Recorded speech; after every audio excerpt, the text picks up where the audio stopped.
convite. É com grande alegria que estamos aqui nesta quinta-feira, recebendo vocês, né, entrando no lar de cada um de vocês. Eu vou fazer a leitura do livro Preces e Orações, Carlos Abacelli, pelo Espírito Dom José. Diante da depressão.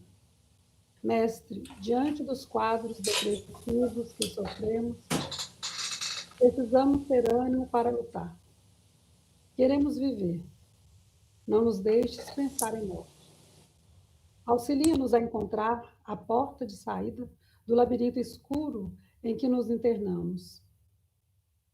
Fortalece-nos a vontade de sermos úteis. Ergue-nos no chão do mais profundo desalento. Que o nosso pensamento se fixe no teu pensamento e que nos esqueçamos no trabalho do bem. Arranca-nos do isolamento voluntário em que choramos lágrimas estéreis e copiosas. Precisamos voltar a sorrir. Estende-nos as tuas mãos e leva-nos a caminhar contigo.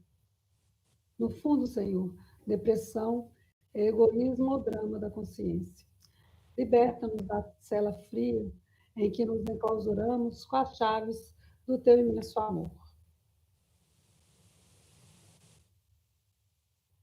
Vamos fazer a nossa prece, rogando ao Pai, ao Mestre Jesus, que essa cicatriz que aumentou da nossa casa, abençoada, gotas de luz, que nos ilumine e nos fortaleça na noite de hoje, levando luz, serenidade, harmonia a cada lar que aqui nos assiste.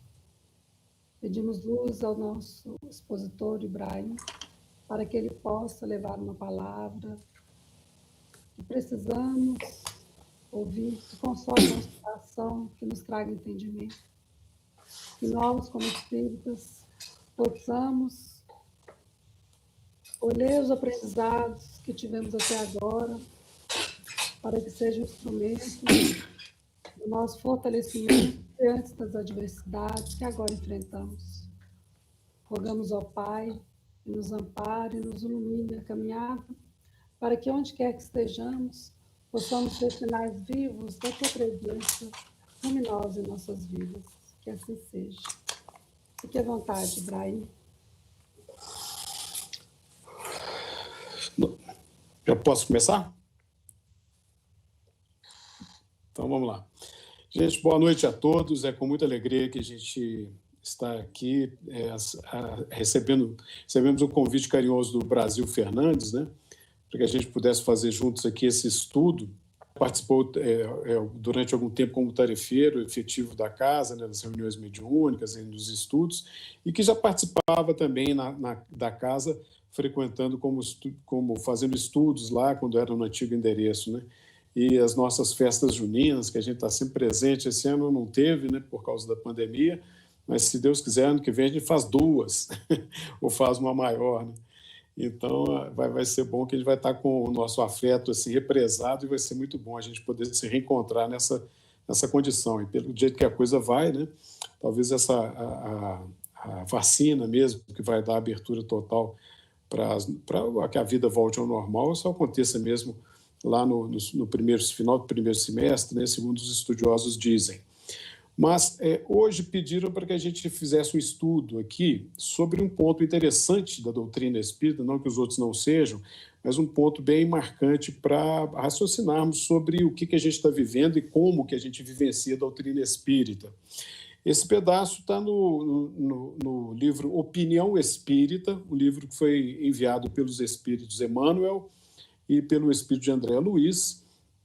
E esse livro, curioso, que ele foi recebido pela psicografia de dois médiuns, né, que é Chico Xavier, Francisco Cândido Xavier, e Valdo Vieira, que atualmente não, já há bastante tempo, ele saiu da doutrina espírita e seguiu a vida dele, os estudos do espírito, com uma colocação mais espiritualista, né, um posicionamento mais espiritualista, na ciência da projeciologia, que é o desdobramento do nosso corpo físico, que todas as noites a gente sai do corpo físico, o espírito que somos, saímos do corpo físico, inconscientemente, né, no momento do sono físico. E ele estuda sobre a projeção consciente. Mas esse capítulo especificamente é um capítulo que foi escrito por André Luiz e recebido por ele, pelo Valdo Vieira, né? Que fala sobre 20 modos. Antes que a gente entre efetivamente do primeiro até o 20º modo para a gente comentar alguma coisa sobre a doutrina espírita, vamos falar um pouquinho a respeito do cristianismo. Quando Cristo veio à Terra fisicamente, quando ele esteve aqui presente há 2000 anos atrás, o Cristo, antes que ele viesse, foi feito um grande trabalho de preparação. Então, Moisés, que ele viveu naquela reencarnação como Moisés 1.500 anos antes de Cristo, ele e os profetas que existiram entre o Cristo e Moisés foram que fizeram o grande trabalho de preparação para a chegada do Cristo. Então, Moisés, como é que seria a história de Moisés? Para a gente não sair muito fora do assunto de hoje, mas só para fazer um pequeno preâmbulo, para a gente entender por que certas coisas são interessantes que se faça um trabalho de preparação. Olha só, 1930 anos antes de Cristo, 70 pessoas saíram da região das cidades canaítas, Abraão saiu da cidade de Ur e foram tentar a vida no Egito, né? Lá nas regiões, né, onde hoje é Israel, o alimento estava escasso, eles souberam que tinha trigo no Egito e foram tentar a vida lá. Viveram 430 anos lá, viraram escravos, né? E Moisés é aquela pessoa que retira esse pessoal do Egito e volta até as terras canaítas, mais ou menos 1.500 anos antes de Cristo. Então, quando Moisés ele faz o trabalho dele, Moisés ele pega um pessoal que tinha sido vivido como escravo no Egito, né? E que sofreram muito pela condição de serem escravos e que estavam voltando com Moisés naquele livro de Êxodo, na Bíblia, que conta essa história do retorno, 40 anos de viagem de retorno, sendo que hoje de carro você faz aquele trajeto lá em 12 horas, né? Por exemplo, 12 horas aqui no Brasil de carro seria daqui de Belo Horizonte até Salvador, 1.000 quilômetros, ou de Belo Horizonte até Porto Alegre, 1.100 quilômetros. Quer dizer, se você sai de carro daqui, a Salvador vai em 1.000 quilômetros, anda 12 horas, a pé você não demoraria 40 anos, né? Mas talvez 40 dias, 30 dias, né? Para a gente ter uma proporção, aquela caminhada que se faz em Santiago de Compostela, que a pessoa sai do sul da França e vai até na cidade de Santiago de Compostela, na Espanha, uma pessoa na faixa de 60 anos faz essa caminhada em 32 dias, mais ou menos, né? Então, vamos supor que o êxodo se fizesse em 50 dias ou 60 dias, mas nunca 40 anos. Mas por que tanto tempo? Porque o número de pessoas que estavam viajando era um número enorme, né? O quarto livro da Bíblia, que é um censo que conta as pessoas que estavam viajando nas 12 tribos de Israel, né? Esse livro conta homens acima de 20 anos aptos à guerra, 603.550 homens, mais mulheres, crianças, idosos e um grupo enorme de pessoas que saiu com os hebreus do Egito em direção às cidades canaítas, eram aproximadamente 2 milhões de pessoas. Imagina, a população de Belo Horizonte hoje é aproximadamente 2.500.000 pessoas. Se você pegar a grande BH, região metropolitana, que são mais 34 municípios, dá 5 milhões de pessoas. Hoje, se 2 milhões de pessoas entram num transporte ao mesmo tempo, vamos supor, num dia de feriado, né? Tirando essa época de pandemia, mas num tempo comum, um feriado prolongado, a cidade ela fica vazia, mas as estradas ficam entupidas, né? A gente vê os congestionamentos que existem e tal, a dificuldade que é no nível que a gente tem hoje de transporte. Mas na época, aquelas pessoas andando a pé, né? Pastoreando o gado, né? Pastoreando as ovelhas e acampamentos e tal, e a logística é terrível, né? Então, são chamados de hebreus, porque em hebraico a palavra ivri, o verbo ivri, significa os que passaram, né? Então, são aqueles que saíram da região do Canaã e foram e voltaram, esses que passaram, né?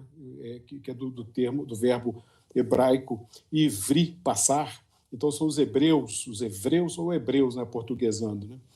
E eles chegam, tá, depois de 40 anos, Moisés ele vive até o último acampamento, mas ele não chega, ele morre antes de entrar lá nas cidades canaítas, êxodo e conquista de Canaã, né? Mas o que a gente está querendo dizer é o seguinte, que o trabalho de Moisés era fazer um trabalho de justiça, de revelar certas coisas para dar um um posicionamento para que as pessoas pudessem ter limite nas coisas. Então, você veja que quando você tem uma criança, um filho, um neto, um sobrinho, uma pessoa que você está tutelando, uma criancinha, né? A palavra que a gente mais fala para uma criança é não. Não pega isso aí, não. Não, cuidado, faz isso. Não, isso queima. Não, me dá isso aqui quebra. O menino vem com o bebê no colo. Ai, meu filho, me dá aqui. Não, não, não, não. A gente fala não para a criança muitas vezes, não para que a gente possa, como é que fala, cortar, inibir o desenvolvimento e a espontaneidade dela. Não, é para que ela não se incorra em perigos, né? Então, é muito natural que a gente fale esses muitos nãos para que a gente dê limite na vivência da criança. Aí a gente vê que o trabalho de Moisés era fazer o quê? Explicar a existência de um Deus único, porque a maioria das culturas eram politeístas, tinham muitos deuses, diferente do Brasil hoje, que tem muitas visões do mesmo Deus, né? Isso é muito interessante, a gente ter várias visões, né? Essa definição, né, de ter várias formas de entender o Deus único é uma coisa. Agora, as religiões eram politeístas e eram religiões que, na época, vivenciavam deuses com características. Então, deuses que tinham características muito materiais. Então, o Deus de Moisés, o Deus que aparece no Antigo Testamento, era um Deus que era como se fosse um general espiritual. As pessoas tinham muito medo de Deus. Moisés, quando ele profere os 10 mandamentos, que ele traz as tábuas das leis e fala para as pessoas, a reação das pessoas foi assim: Moisés, fale tu conosco, que nós te ouviremos, mas não fale Deus conosco para que nós não morramos. Então, o sujeito imaginava que se Deus falasse com ele, ele cairia morto. Né? E Moisés dá uma resposta dupla muito interessante, que ele fala assim: não, gente, não precisa ter medo, Deus veio para vos provar, mas que o seu temor esteja diante de vós para que não pequeis. Ou seja, não precisa ter medo de Deus, mas se você pecar, tenha medo que ele vem e te pega mesmo. E o povo morreu de medo daquilo, né? E aí a gente vê o finalzinho da frase, está em Êxodo capítulo 20, na Bíblia, né? Que fala assim: e o povo se pôs de pé de longe, enquanto Moisés entrava nas densas trevas onde estava Deus. Densas trevas. Olha só como é que era o Deus do Antigo Testamento. Se você pega os 5 livros, os primeiros livros da Bíblia, Gênesis, né, Êxodo, Levítico, Números e Deuteronômio, esses 5 livros, a palavra theo, do grego T-H-E-O, significa Deus. Por isso, quem estuda sobre Deus estuda teologia. Quem não aceita a existência de Deus é ateu. Nesse A, um A de negação, como tem normal e anormal, aversão, né? Tel, quem aceita Deus, e ateu, que não aceita. Então, esse é o penta, porque 5, teuco, porque é livro de Deus, tel, Pentateuco de Moisés. E aí tem mais 41 livros na Bíblia que é cheia, né? Começa lá com Josué, depois Juízes, depois Reis, e assim vai até chegar em Malaquias, o último livro do Antigo Testamento. É um livro pequenininho, de 4 capítulos, né? Existe nesse livro pequenininho de 4 capítulos 23 vezes a expressão o Senhor dos Exércitos ao referir-se a Deus. Então, o Deus do Antigo Testamento era um Deus que impunha os seus mandamentos, né, àqueles que estavam em viagem com Moisés, para que eles pudessem conquistar as terras canaítas prometidas por Deus, a terra prometida, eles seguiam os mandamentos. Mas só que nos 5 livros, Deuteronômio, o último livro, escrito por Moisés, capítulo 18, versículo 18, Yahvé está conversando com Moisés, o guia espiritual da missão dele, mas que na cabeça daquele povo era o próprio Deus de Israel. Moisés estava tendo esse colóquio com Yahvé, e Yahvé diz a ele: Moisés, retirarei no meio do povo um profeta semelhante a você. Colocarei a minha palavra na boca dele e ele vai dizer tudo que eu ordenar. Então, entre Moisés, que viveu 1.500 anos antes de Cristo, e a chegada do Cristo, muitos profetas falaram a respeito da chegada desse Messias. Quando Cristo chegou, a história era de muita dor, era uma história de diáspora. O que é diáspora? Por exemplo, a família de Bashar al-Assad, na Síria, lutando contra a Jihad islâmica. Nessa luta, muita gente fugiu da Síria, tentou ir para outros países fora, longe, vieram bater aqui no Brasil, outros foram para a Europa, tentando fugir de lá, diáspora. O que está acontecendo com o governo do Maduro na Venezuela, muita gente fugindo da Venezuela, chegando aqui no Brasil. Então, o terremoto que teve no Haiti, muita gente fugiu do Haiti tentando ir para outros locais. Isso é chamado de diáspora, por causa de um problema físico, né? ou um problema de uma guerra, ou um problema de uma seca, qualquer tipo de problema que aconteça, que faz com que as pessoas... Quando o Império Romano chegou lá na Palestina, 63 anos antes de Cristo, muita gente fugiu de lá. Foi uma diáspora, muitas pessoas fugiram de lá. Inclusive o famoso Paulo de Tarso, que é o cristão mais famoso, né, que no Novo Testamento tem várias cartas desses chamadas de epístolas, né, são cartas normativas do cristianismo. O Paulo de Tarso, por que Tarso? Tarso é uma cidade da região da Cilícia, que fica na Turquia. Por que ele é um camarada da Turquia que vem falar sobre cristianismo? Por quê? Porque o pai dele era da tribo descendente da tribo de Benjamim. Quem é essa tribo de Benjamim? Uma das tribos que estava viajando. Voltamos, né? Então, era da tribo de Benjamim. Essa tribo era uma tribo tradicional que estava viajando com Moisés, na 1500 anos de Cristo. Era uma tribo importante na história do povo de Israel, né? E o primeiro rei de Judá, Judéia e Idumeia, né? O reino de Judá, que era as duas tribos do sul, quando teve uma briga entre as 12 tribos, ficaram 10 para o norte, o reino de Israel, e 2 tribos no sul, Judéia e Idumeia, o reino de Judá. O primeiro rei de Judá era Shaul, né? Jogando mais para o português, Saul, ou senão Saulo, né? Que era da tribo de Benjamim, por exemplo. Mas quando chega 63 anos antes de Cristo, o Império Romano chega lá e muita gente fugiu, foi uma diáspora. Inclusive o pai do Paulo de Tarso foi morar lá na Turquia. Mas quando ele nasceu, o pai de Paulo de Tarso quis que ele estudasse com o judaísmo, que era da cultura do povo deles. Você veja que hoje, por exemplo, quando você vai em Israel, o Estado de Israel é de 1947, se não me engano, é coisa muito nova, né? Século XX. Mas o povo, se você pegar o Israel, a população, assim, 81% da população é judeu. O judaísmo é uma religião, né? Os judeus não aceitam, estudam a Torá, aqueles 5 primeiros livros de Moisés, os antigos livros da Bíblia, que falam da chegada do Messias, mas não aceitam que Jesus é esse Messias.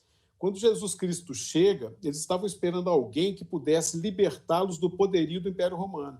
E Jesus chega, filho de um carpinteiro, né, falando de amor, explicando para as pessoas sobre as questões espirituais, explicando sobre a vida espiritual, abrindo essa dinâmica para o mundo espiritual. Meu reino não é desse mundo, há muitas moradas na casa de meu pai.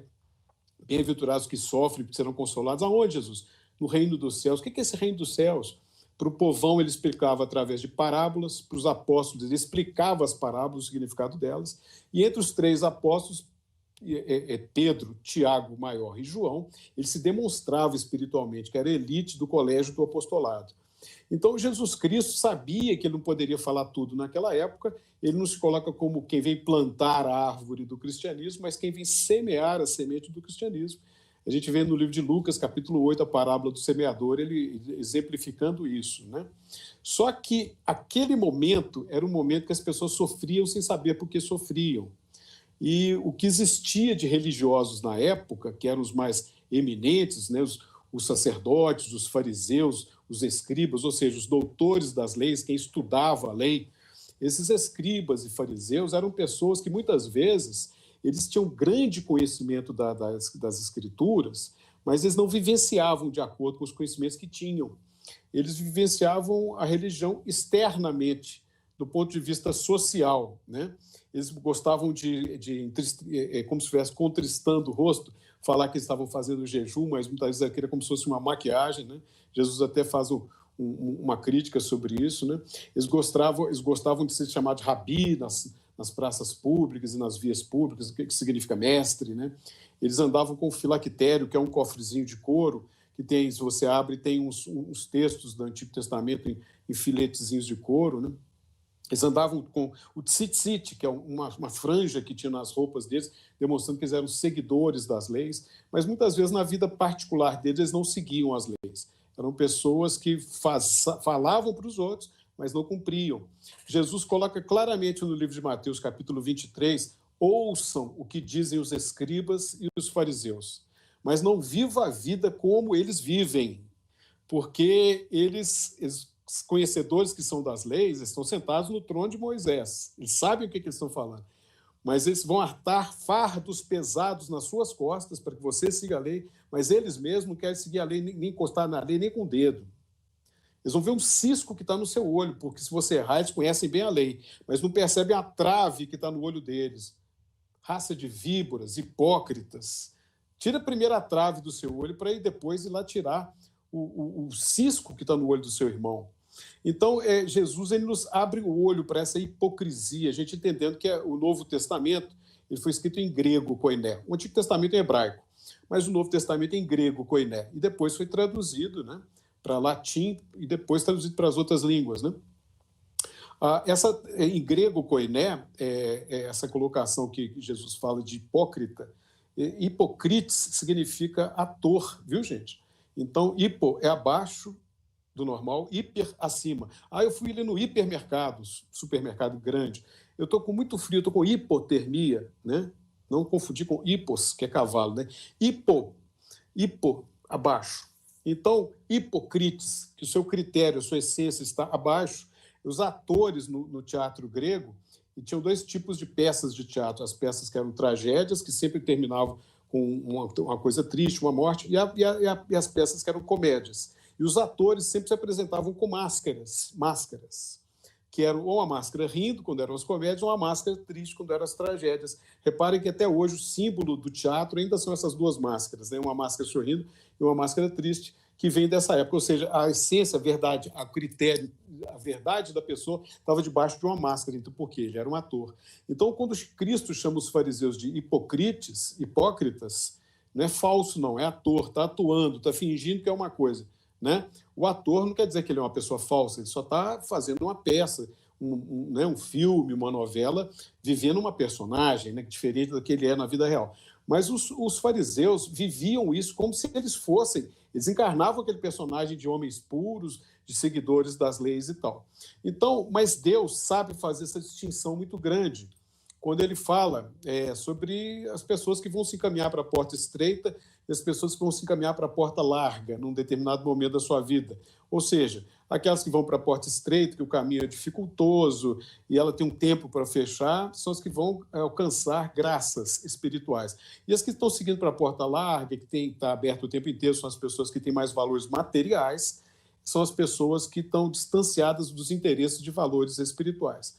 Mas o Cristo ele faz uma distinção muito grande quando ele faz uma grande chave, quando ele demonstra que distingue essas pessoas das outras. Porque quando a porta estiver fechada, a porta estreita, e o sujeito bater, aí ele vai falar assim, eu sei distinguir quem fala só, Senhor, Senhor, sabe? Estava em praça pública, o Senhor orava, deixa a gente entrar. Nós expulsamos demônios em seu nome, nós profetizamos em seu nome, nos deixa entrar. Nós pagamos o dízimo até do cominho, né? A gente conhece as escrituras, a gente segue as escrituras, né? Eu conheço a lei, né? Eu estou presente nos templos, ou seja, eu estou vivenciando a prática exterior da religião. Mas muitas vezes ele vai dizer, não são os que dizem Senhor, Senhor, que vão entrar no reino dos céus, mas aqueles que cumprem os mandamentos do meu Pai que está nos céus. Né? Então são pessoas que às vezes seguem a religião de uma forma exterior, mas normalmente não enxergam o próximo, não se importam não respeitam a opinião do próximo, né?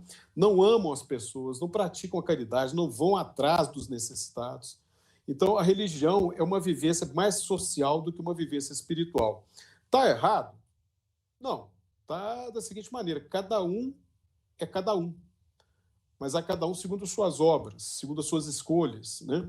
O Cristo disse claramente que é preferível que seus valores sejam feitos de coisas espirituais e não de coisas materiais que o ladrão arromba e rouba, que a ferrugem corrói, que a traça consome, né? Então, quando você vivencia qualquer tipo de religião, é interessante a gente ter em meta uma transformação qualquer, né? A religião ela tem por objetivo te ajudar de alguma maneira. Aí a gente não deve esquecer de uma coisa, ou olvidar uma coisa que é muito importante, é o que as religiões nos trazem. Religiões existem muitas, mas as que são éticas, as que buscam desenvolver a capacidade dos seres humanos de serem bons, de serem úteis na sociedade que eles vivem, essas religiões são respeitáveis, todas elas. E todas elas pregam uma reforma de comportamento. O conhecimento, né, que o Sócrates lá viveu 3 séculos antes do Cristo, falava que o lema da vida dele foi o que estava escrito no frontispício do templo de Delfos, né? Conheça-te a ti mesmo. E que Jesus, no capítulo 8, né, vai falar em João 8,32, ele vai falar: então conhecereis a verdade e a verdade vos libertará. Verdade, existem verdades relativas, que cada um pensa de um jeito, né? E existem verdades absolutas. Por exemplo, eu estou vivo, eu vou morrer. São verdades absolutas. As religiões são grupos de pessoas que estudam essas duas verdades absolutas, as verdades correlativas à existência. De onde que eu vim, por que eu estou vivo? Eu vim de algum lugar. Quem me criou? Por que eu estou aqui na Terra, não estou em outro planeta? Quando eu morrer, continua ou não continua? Para tudo. Se continua, como que continua? É evolutivo ou não é? Eu posso voltar a viver? Eu posso me comunicar com quem passou para o lado de lá? Eu posso ter várias vidas, é uma vida única? Então as pessoas se agrupam em religiões para estudar essas questões existencialistas, que também são estudadas pela filosofia, fora das religiões. Tem pessoas que são, o sujeito é até ateu e tem, às vezes, profundo conhecimento porque gosta de estudar sobre as religiões. Existem milhares de religiões na história da humanidade, né? E a gente não pode querer entender que toda a verdade do mundo vai caber no copo do espiritismo. Não. O espiritismo é uma das provedoras de acesso, usando uma linguagem bem moderna, para o cristianismo. O cristianismo é grandioso. E o cristianismo, gente, está contido, se você pegar toda a Bíblia e pegar somente o capítulo 5, 6 e 7 de Mateus, capítulo 5, capítulo 6 e capítulo 7 de Mateus, ali está o Sermão da Montanha. Ali existe toda a essência do cristianismo. Toda a essência do cristianismo. Veja que Mahatma Gandhi, que nem era cristão, ele viveu na Índia, né, era um líder da Índia que libertou a Índia de ser colônia da Inglaterra, né? Ele era de uma família rica, ele foi estudar direito na Inglaterra, voltou e chegou a trabalhar como advogado e tudo, mas depois ele começa a ver a necessidade do povo da Índia e começa a virar um grande líder através da não violência e da não cooperação. Então, ele morreu em Nova Delhi, se não me engano, em 1947, com um tiro. E o Mahatma Gandhi, que nem era cristão, mas ele respeitava muito Jesus, ele diz assim, ó, se todos os livros ocidentais de religião perdessem todos, só sobrasse o Sermão da Montanha, nada estaria perdido. Então, se você é cristão, é necessário que um dia na sua vida você leia, mas, se possível, que você estude e, se possível, que você busque vivenciar o Sermão da Montanha, que é realmente o grande trabalho de reforma íntima de comportamento, né? Reforma de valores e tal, né? Então, não quer dizer que você deva desprezar a sua vida profissional, familiar, para ir trabalhar simplesmente os aspectos da sua religião. Não.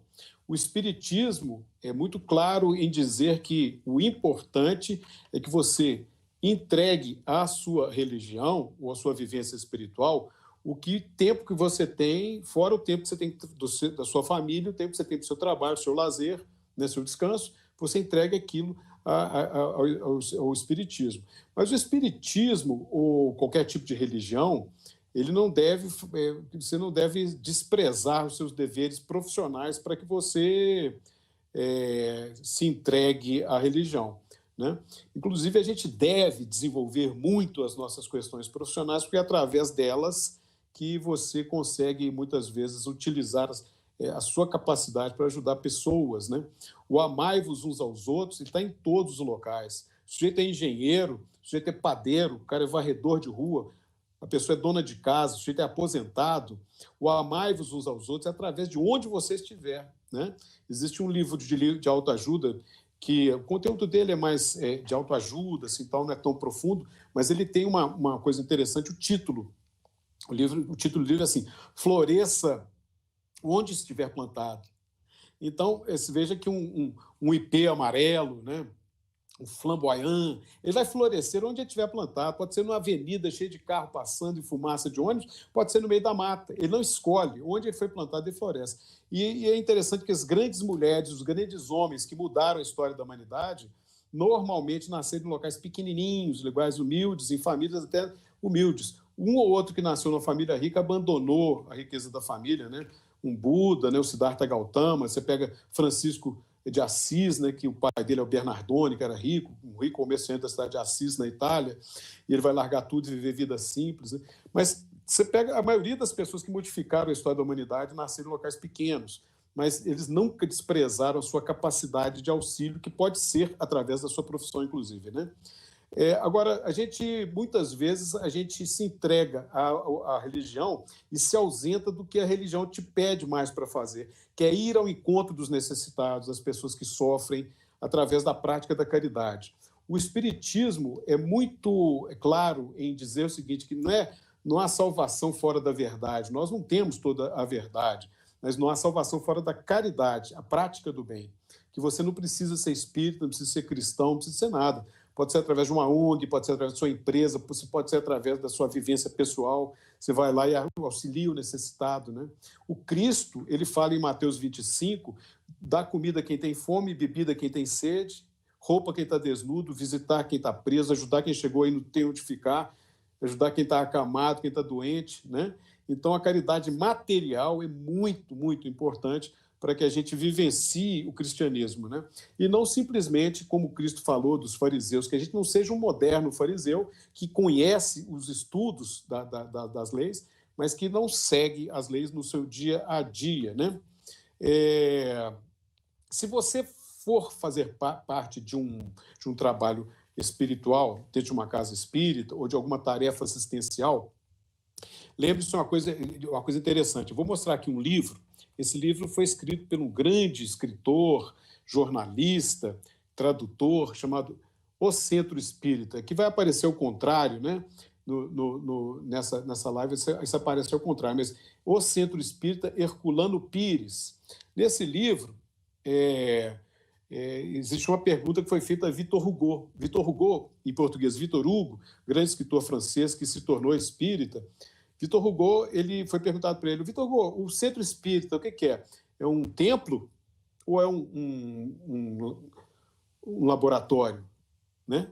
Onde se vai trabalhar nas questões espirituais, ou fazer experiência, ou é um templo, que você vai contemplar, se unir em pensamento a Deus? Ele falou assim, olha, eu acho que não é nem uma coisa nem outra. Na minha opinião, Victor Hugo falando, Victor Hugo, né, em francês, ele falou o seguinte, na minha opinião, o centro espírita é o ponto ótico da prática da doutrina espírita. É o local onde as pessoas se organizam, se encontram para estudar a doutrina e se organizar para a prática da caridade, seja ela espiritual ou material, né? Então, muitos de nós entramos para um centro espírita advindos da religião católica. Imaginem que quem é o codificador da doutrina espírita, que organizou todas as informações dos espíritos em livros, que é Allan Kardec, ele vinha de família católica. O espírita mais eminente que a gente tem no Brasil, que recebeu mais de 400 obras espíritas através da sua psicografia, ajudou tantas famílias, tantas pessoas, consolou tanta gente, né? Vivenciava o cristianismo, que é Chico Xavier, Francisco Cândido Xavier, vinha de família católica, nasceu em Pedro Leopoldo, uma família católica. Então, muitos dentro da casa espírita frequentam o centro espírita, mas vieram de famílias católicas. Mas um agrupamento espírita, para que ele aconteça no plano físico, né, para que ele se desenvolva nos anos que eles existem no plano físico, antes, aquela equipe que faz parte do grupo, que coordena e faz com que a casa siga, aquele trabalho foi planejado, gente, segundo a espiritualidade superior, há mais de 200 anos atrás. Às vezes 250 anos de planejamento para que surja um grupo espírita, menor que seja. Porque às vezes a gente acha que a casa é pequenininha do ponto de vista físico, mas o trabalho espiritual que se faz ali é grandioso. É grandioso. Você entende? Então, se você faz parte de um agrupamento espírita, uma das coisas que é interessante que você faça parte ali é que você esqueça o atavismo religioso de outras religiões. Então, se você vem de alguma outra religião, que você, vamos supor, ia no templo, mas não tinha que estudar, não funciona da mesma forma dentro do espiritismo. Porque o espiritismo trabalha muito a fé raciocinada, ou seja, ser fiel a Deus, confiar em Deus, mas de forma com grande compreensão, fé raciocinada. Essa é a única que encara frente a frente a razão em qualquer época da história da humanidade. Muito importante nós não nos negarmos a estudar o que a doutrina espírita nos traz para que a gente possa se desenvolver. E se você for participar de alguma tarefa, a campanha do quilo, visitação a enfermos, reunião mediúnica, só faltar com motivo justo, para que a casa possa funcionar. Porque a espiritualidade não falta, eles estão lá. E quando precisa do concurso do reencarnado lá no trabalho, gerando as energias animalizadas para que a gente possa auxiliar os espíritos mais necessitados, porque tem espírito no plano espiritual muito necessitado que ele não enxerga os guias espirituais. A vibração dos guias é muito sutil e a dele densa, ainda está muito preso nas questões materiais, e quando ele vai numa reunião mediúnica, a nossa vibração, que ainda está dentro de um corpo físico, eles percebem. Então, é muito importante que a gente seja útil à espiritualidade nos trabalhos de passe, nos trabalhos de auxílio. Então, é um quartel-general da prática da caridade, onde vamos estudar e onde vamos praticar. Se você se comprometeu, chegue no horário marcado e participe pontualmente do seu compromisso. Se tiver algum motivo justo, evidentemente, para a sua família, para o seu trabalho, que te impeça, avise as pessoas do grupo. E não, se der, eu vou. Isso não funciona bem, sabe? Isso aí acaba destruindo o trabalho, né? A gente não deve ter nenhum tipo de privilégio, né? Nós somos todos iguais dentro do cristianismo. O próprio Cristo, em Mateus 25, quando ele coloca: mas Jesus, quando é que nós te vimos com fome, te demos de comer, te vimos com sede, te demos de beber sem roupa, doente, e fomos te visitar, te assistimos? Em que situação? Ele falou assim: quando vocês fizeram esses pequenininhos aos necessitados, era a mim mesmo que vocês estavam fazendo. Então Jesus, que é o espírito de altiplanos espirituais, que veio aqui nos ensinar o amor, que é o guia espiritual do planeta Terra, né? Segundo o livro de João, né, o Evangelho de João na Bíblia, o verbo se fez carne e habitou entre nós, né? No início era o verbo estava com Deus, o verbo era Deus, todas as coisas foram feitas por meio dele, sem ele nada do que foi feito se fez. Então, o Cristo que confeccionou esse planeta Terra, que no livro A Caminho da Luz, recebido por Chico Xavier, do Espírito de Emmanuel, e foi publicado em 1939, quando começava a Segunda Guerra Mundial, esse livro ele conta no capítulo 1 a Gênese planetária, Jesus coordenando um grupo de espíritos, fazendo o planeta Terra, até que a humanidade pudesse chegar aqui muitos bilhões de anos depois. O planeta tem 4 bilhões e meio, a humanidade, o Homo sapiens, a espécie humana que somos, tem 2 milhões e meio no planeta, né? Então, é muito pouco tempo que a gente existe, a humanidade existe no planeta, e todo esse cenário sendo feito, construído nas mãos do Cristo. Ele teve aqui 2.000 anos atrás, mas ele já está trabalhando nisso há muito tempo, né? Ele que coordena o nosso planeta, né? Segundo a questão 625 de O Livro dos Espíritos, é o principal guia para a humanidade, mas muito mais do que isso, é o guia espiritual do planeta e quem coordena o planeta do ponto de vista físico. Se ele, de altiplanos espirituais, se coloca, quando vocês ajudaram esses pequenininhos, era a mim mesmo, ele se coloca em posição de igualdade. Lembre que a palavra igual em latim é frater, aí gera o termo fraternidade. Uma coisa é você fazer caridade de cima para baixo, achando que o necessitado é inferior a você. Outra coisa é você fazer a caridade olhando no olho do outro, enxergando ele como um igual. Isso é fraternidade, é enxergar que o outro é igual a você. O Cristo falou, quando você estava ajudando esse pequenininho, era a mim mesmo, porque ele se enxerga como igual, mesmo sendo de altiplanos espirituais. Nós, na nossa pequenez, não podemos rogar privilégios, entende? Então, tem essa, não, mas eu sou presidente da casa, eu não tenho que varrer o chão, eu não tenho que fazer serviço nenhum, não, aqui, eu sou especial, eu sou médium, nada, bobagem, né? Quando a gente encontra pessoas na casa espírita que estão em sofrimento, né, psicológico, até material, e vêm às vezes pedir socorro, é muito importante a gente não se distanciar dessas pessoas, porque é nesse campo, nesse momento, que os princípios espíritas são colocados em prática, né, os princípios cristãos, né? Então, a gente deve ser, assim, a gente deve sempre vivenciar o cristianismo fora dos aspectos de fachada social. A coisa é vivenciada dentro do âmbito do coração. A reforma é íntima e através da prática, dentro dessa reforma íntima, que a gente vai conseguir, com certeza, praticar o cristianismo, né? Agora, tem um outro ponto que fala assim, especular com a doutrina em matéria política. Gente, a gente deve distanciar completamente qualquer tipo de assunto político dentro da casa espírita, né? E não se fazer projeções políticas, sendo um palestrante, sendo um dirigente espírita, que são âmbitos completamente diferentes. O espiritismo, como o cristianismo, ele é apartidário. O espiritismo, como o cristianismo, ele não vê nenhum tipo de diferenciação de opiniões para as pessoas. Os espíritos, imagina os guias espirituais, eles não ajudam pessoas de um jeito ou de outro porque elas são dessa religião ou de outra, dessa pensamento político ou de outro, dessa cor de pele ou de outro, se é homem ou mulher, se é velho, se é jovem, se é idoso, se é uma pessoa culta, se é ignorante. Não, todos são iguais. Frater, né? Iguais perante a Cristo, né? E nós devemos, se formos buscar seguir ao Cristo, não especular absolutamente nada da doutrina espírita em questões das diferenças de pensamentos políticos que estão completamente fora da casa espírita, né? Muitas pessoas, buscando o conhecimento espírita, apaixonam-se com a doutrina espírita, percebem que foram respondidas todas as questões que elas tinham, e essas pessoas ficam completamente apaixonadas com o espiritismo. Aí tem 3 momentos. O momento em que você entra para o espiritismo é muito interessante, puxa, parece que responde todas as minhas questões e fica muito fascinado, porque ainda é dentro do cristianismo. Às vezes a pessoa é católica, era só simpatizante, né? Lia os livros, mas quando ela começa a ver aquilo ali, fazendo uma mudança no pensamento dela, é fantástico.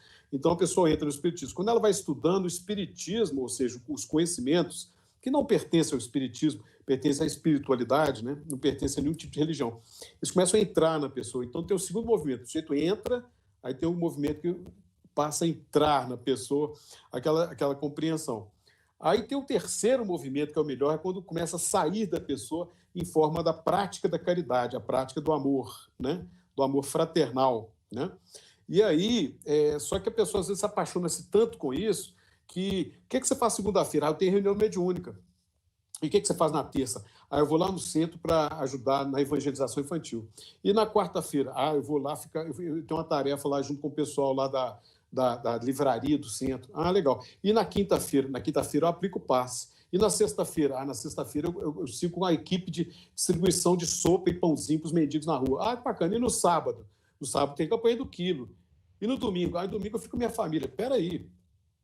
Você reencarnou, o grande motivo da sua família ter uma programação espiritual para vivenciar com aquelas pessoas.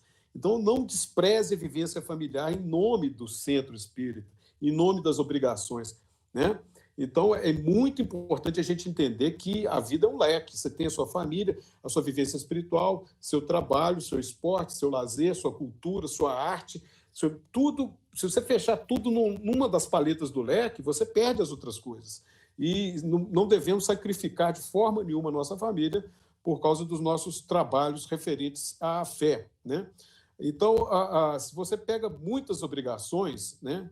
Muitas obrigações dentro do centro, é ruim. Agora, se você recusa também, não posso, estou super... É ruim. Faça o que der para você fazer, dentro das suas possibilidades, né? E não ficar aquela pessoa que quer abraçar o mundo com os braços, largando família, largando tudo, que quer fazer tudo dentro do centro. Ou senão aquela pessoa que não posso, né? Evitando de fazer as práticas, que são essas práticas que vão trabalhar a sua evolução no cristianismo, né? Outra coisa, o cristianismo, ao que se sabe, ele é, no nosso nível de vivência do cristianismo, um trabalho de uma prerrogativa humana, não é nada de divino, de espiritual, não. Quando você pega um livro como esse aqui, olha, vai parecer ao contrário, mas o nome é Estudando a Mediunidade. O livro Estudando a Mediunidade, Martim. Parece certo? Então tá joia. Então, Martins Peralva. É porque, às vezes, as palestras no Instagram que aparecem ao contrário, mas aqui no Meet é normal, né? Martins Peralva, estudioso aqui de Belo Horizonte. Você pega aqui na página 130, fala sobre mandato mediúnico. Mandato mediúnico é Chico Xavier, Divaldo Pereira Franco, Madre Teresa de Calcutá, Dalai Lama. Peraí, mas Madre Teresa de Calcutá, Dalai Lama, eles são médios, trabalham no espiritismo? Não. São pessoas seminais que trabalham para Deus. Né? Não importa a religião que estejam, são pessoas que trabalham para Deus. Aqui, nesse livro, Centro Espírita, o nosso Herculano Pires, ele comenta assim, que os médiuns são elos de ligação entre a comunidade e o povo. Mas não tem ninguém ali com prerrogativas divinas, não. É tudo prerrogativa humana, né? A gente não deve ficar nessa de se valorizar absurdamente e querer, assim, sabe, fazer palestra, e fazer trabalhos mediúnicos e ser aplaudido pelas pessoas, pelo amor de Deus, né? O Cristo, ele coloca dentro do Sermão da Montanha, né, quando começa as bem-aventuranças, capítulo 5, né? Vendo Jesus as multidões, subiu um alto monte, e lá chegando, assentou-se, os seus discípulos aproximaram-se dele, ele lhes ensinava dizendo: bem-aventurados os pobres de espírito, ou seja, os humildes, porque deles é o reino dos céus. A primeira das bem-aventuranças, o degrau da escala evolutiva que as bem-aventuranças são, a escada evolutiva o primeiro ali é humildade. Pensa assim, humus, a palavra humus, que vem do latim H-U-M-U-S, em português é humus com acento no primeiro U, significa terra vegetal. É quando a terra está meio misturada com alguma coisa vegetal em putrefação ou já podre, né? Por exemplo, você vai numa fazenda, vai num sítio, debaixo das mangueiras, caiu muita folha, muita flor, muita manga e misturou com aquela terra, choveu, aquela terra meio barrenta, meio misturada, aquela terra cheia de humus, uma terra boa para você colocar num vasinho, plantar uma florzinha, uma violeta e tal. Então, a palavra humus é quando a terra está preparada para receber a semente. E o seu coração, quando tem humildade, que vem do latim humilitas, que tem o mesmo radical H-U-M, é quando o seu coração está preparado para receber a semente. Mas só que tem coração, como diz a parábola do semeador, e a terra caiu, e a semente caiu na terra boa, às vezes deu 30 frutos por semente, às vezes deu 60, às vezes deu 100. Então, quantos frutos que a semente que cai no seu coração dá? Depende do tanto de humildade que você tem. Então, não busca aplausos, né? Não busca se julgar indispensável, sabe? Eu lembro uma vez eu fui ao enterro e depois eu pensei assim, gente, qual foi o segundo enterro que eu fui? Foi do pai da fulano. E o terceiro? Foi a tia do fulano. E o quarto? Foi meu pai. O quinto para trás eu nem lembrava. O sexto, sétimo, oitavo enterro que eu fui na minha vida eu não lembrava. Quando alguém for no meu enterro, quando passar o segundo, terceiro, quarto, quinto, sexto, ele vai nem lembrar que foi no meu enterro. Percebe? Nós somos dispensáveis. E é lindo isso, a gente entender que é a nossa pequenez dentro desse grande trabalho. A gente é completamente dispensável. Quando a gente passar, o cristianismo ele segue, o espiritismo segue, e não é isso que é o bacana de ser espírita, receber aplausos, ser indispensável. É a gente participar humildemente desse grande trabalho aí, né? Quando a gente for fazer a vivência do cristianismo, né, existe uma questão que fala assim, fugir ao exame imparcial e sereno das questões que concernem a clareza do espiritismo acima dos interesses das pessoas. Olha só, o cristianismo, visto pela visão espírita, é uma das formas de ver, não é a única, né?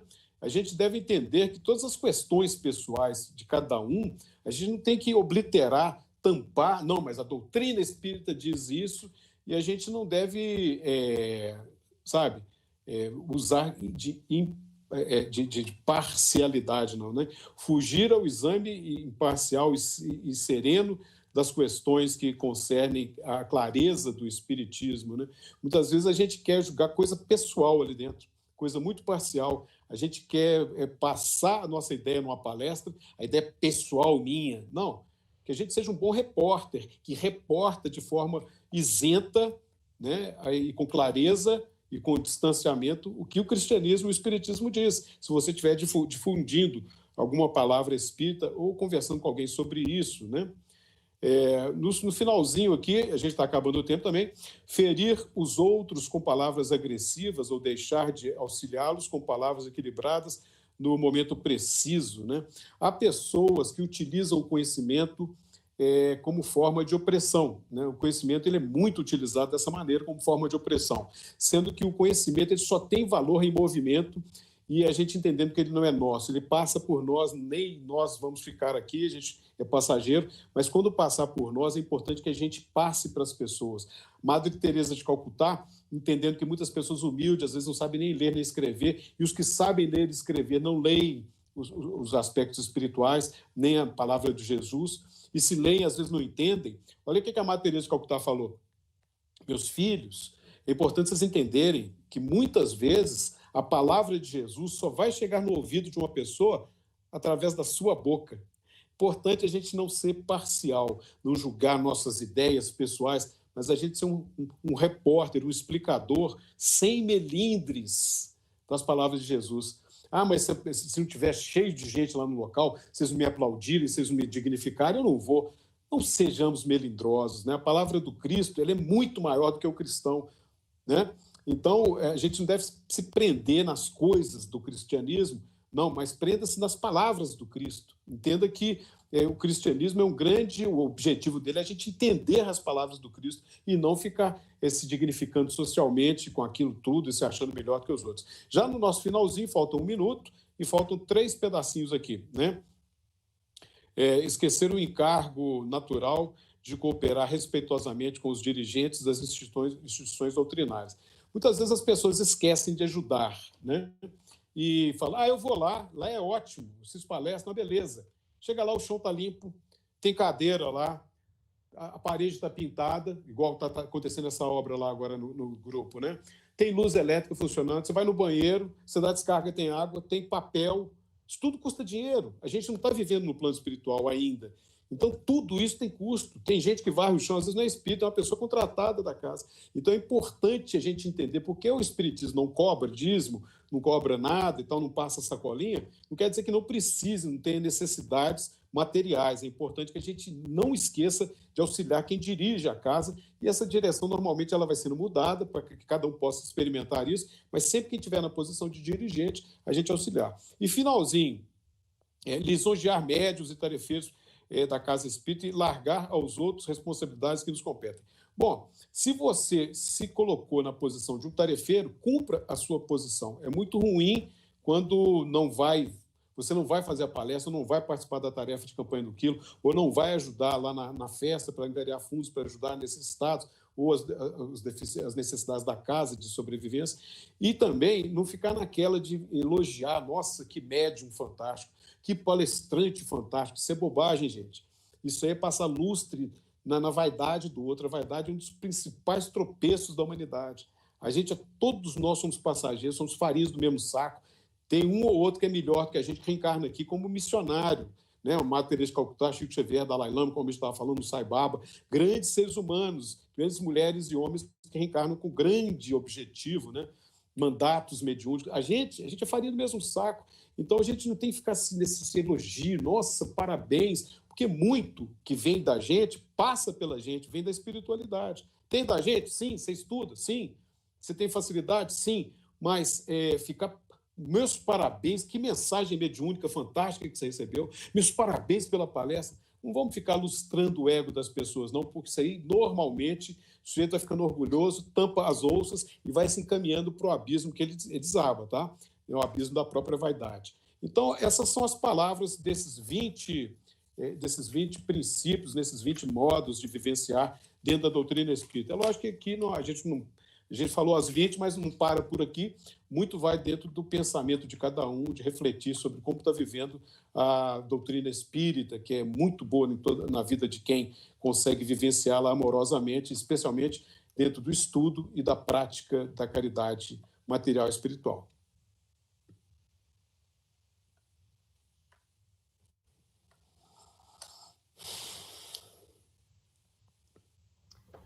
Obrigada, Ibrahim. É com muita alegria, né, que a gente mata a saudade por aqui, enquanto a gente não volta lá por Gotas. Isso aí, Adriana. Obrigado, querida. Vou dar alguns avisos, além, né, do Facebook, a gente está lá nas redes sociais, o Gotas agora está inaugurando um site, onde que a gente tem todas as informações lá, a gente vai colocar as informações sobre as palestras, inclusive tem informações com fotos do andamento da obra, né, a gente está fazendo uma pequena obra lá, aproveitando esse período que a gente está afastado. Então, enquanto a gente está em casa, a obra está andando. Então, vocês podem ver lá no site as fotos, né, as etapas. E a gente mandou o link lá nos grupos de WhatsApp do Gotas. A gente lembra, né, das reuniões públicas nas terças e domingos pelo Google Meet e na quinta, aqui no YouTube, inaugurando desde a semana passada, né, essa versão ao vivo. A gente pede desculpa, né, pelos probleminhas técnicos, né? A gente depende da rede, então, às vezes, né, a gente vai acertando. E a intenção é que a gente se encontre também reunidos. A gente está colocando as reuniões aqui no canal do YouTube, as reuniões de terça e de domingo, mas é importante a gente estar nos horários, reunido, em prece, em vibração, como a gente fazia nas reuniões presenciais. Né? Mas quem perdeu alguma reunião vai poder capturar aqui no YouTube.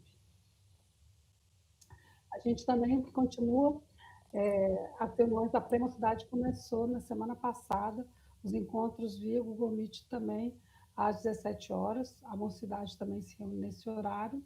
O EMEG continua os estudos toda quinta, às 18 horas, também pelo Google Meet. Se alguém não participa e queira participar, pode fazer contato com a Carla, tem o contato dela lá no grupo, que aí como pode participar dos estudos, é o estudo minucioso do Evangelho de Jesus, nas quintas-feiras, às 18 horas. Deixa eu ver se tem mais algum aviso. Acho que é só. Então, a gente se despede, agradecendo a presença de todos e rogamos ao Pai o amparo e o auxílio para os nossos lares. Rogamos as vibrações de Ismael para o nosso país e para todo mundo, né, neste período de pandemia, que possamos colher os aprendizados necessários para o nosso crescimento. Rogamos também proteção às vítimas de Beirute, o acidente acontecido ontem, que elas possam ser amparadas e auxiliadas, que possamos, onde quer que estejamos, fazer a nossa parte, através de vibrações, de preces, que possamos aproveitar esses momentos de recolhimento para nosso refazimento, autoconhecimento, estudo, reforma íntima, auxílio ao próximo, mesmo cada um em seu lugar, a gente pode fazer alguma coisa pelos mais necessitados. Sejamos gratos pela nossa condição, pela doutrina que nos conforta, nos esclarece, nos ilumina, pelo Evangelho do Cristo, que é o nosso farol, a iluminar o nosso caminhar. Ser conosco, Pai, hoje e sempre, que assim seja. Até quinta que vem, um grande abraço. Obrigada.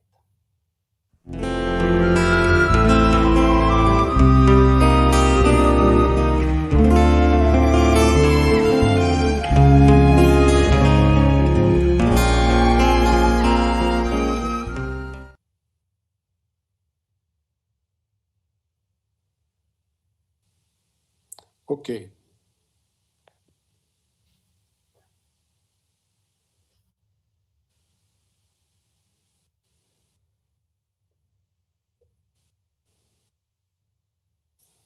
Ok. Olá. Oi.